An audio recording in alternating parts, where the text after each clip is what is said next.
સંસ્કારની વાતો કરવા માટે પહેલા તો તમારી પાસે ધણી હોવા જોઈએ, બરાબર? એ તો છે નહીં. બીજા નંબરમાં તમારી પાસે ઘર પરિવાર હોવો જોઈએ, એ તો તમારે કોઈ પાસે છે નહીં. નથી હારા મા બાપ, બરાબર? નથી તમારી પાસે ઘર સંસાર. શું કે છે? હામે આવતી નથી, હામે આવતી નથી. તમારી માને હામે મવાલા હોય ને એ મોબાઈલ લઈને હામે આવે, આખી રાત દારૂ ઢીચી ઢીચી પગ પગ પગ પગ પગ. હવે ભાઈઓ કીર્તિ પટેલ ને કીર્તિ પટેલ ગુજરાતમાં જ્યાં જોવો ત્યાં કીર્તિ પટેલ જ થાય છે.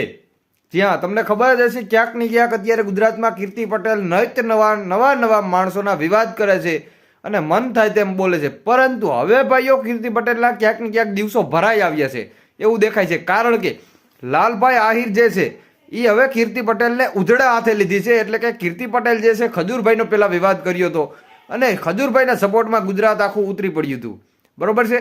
તો હવે કીર્તિ પટેલ મિત્રો લાલભાઈ આહિરનો વિરોધ કરવા વર્ગી છે. તો લાલભાઈ પણ કાંઈ હલકામાં હતો, હવે લીએમ છે નહીં.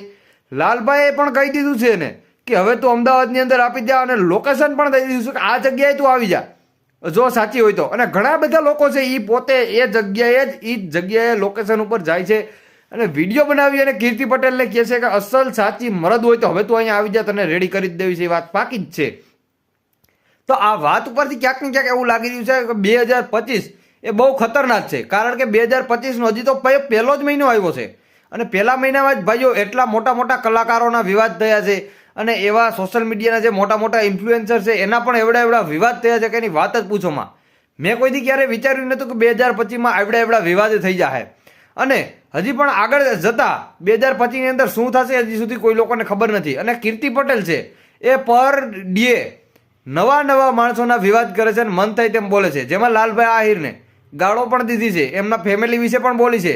તો હવે લાલભાઈ પણ બોલે છે, એ સાચું બોલે છે કે મારી ફેમિલીથી તને બોલવાથી મને કાંઈ ફેર નહીં પડે, બાકી જે તને એક ફેર રેડી કરવાની છે એ વાત બાકી છે. અને ઘણા બધા લોકો એવા છે જે કીર્તિ પટેલનો હવે વિવાદ કરે છે. પેલા કીર્તિ પટેલે ઘણા બધા પર્દાફાશ કર્યા હતા, એના ઉપર લોકોને ટ્રસ્ટ આવ્યો તો થોડોક કે ક્યાંક ને ક્યાંક આની વાત સાચી હોય. પરંતુ હવે એના ઉપર લોકો ગુસ્સે થયા છે. શું લેવા? કારણ કે ફરીવાર એ ગાળું બોલે છે ભાઈ, મન થાય તે પબ્લિકને મન થાય તેમ બોલી નાખે છે, જે મોઢામાં આવે છે એ બોલી નાખે છે. તો આવી રીતે એક આ બેનનો પણ વિડીયો જે વાયરલ થઈને સામે આવ્યો હતો, જે મેં તમને આગળ બતાવ્યું, એ વિડીયો તમને કેવો લાગ્યો છે અને એ બાબતે તમારે શું કહેવું છે ખાસ કરીને નીચે કોમેન્ટમાં જણાવવાનું ભૂલતા નહીં. વિડીયોને બને એટલો બીજા લોકોને શેર કરજો. ચેનલ ઉપર નવા છો તો સબસ્ક્રાઇબ મારજો, બેલ આઇકન ઓલ પર પ્રેસ કરજો, જેથી કરીને આવનારા નવા વિડીયોની માહિતી તમને સૌથી પહેલા આપણી ચેનલ ઉપર જોવા મળી જશે. અને આ મેટર હવે સુલજી જવી જોઈએ અહીંયા કે ન સુલજવી જોઈએ એ પણ જણાવવાનું ભૂલતા નહીં. મળીશું એક નેક્સ્ટ વિડીયો સાથે. જય માતાજી.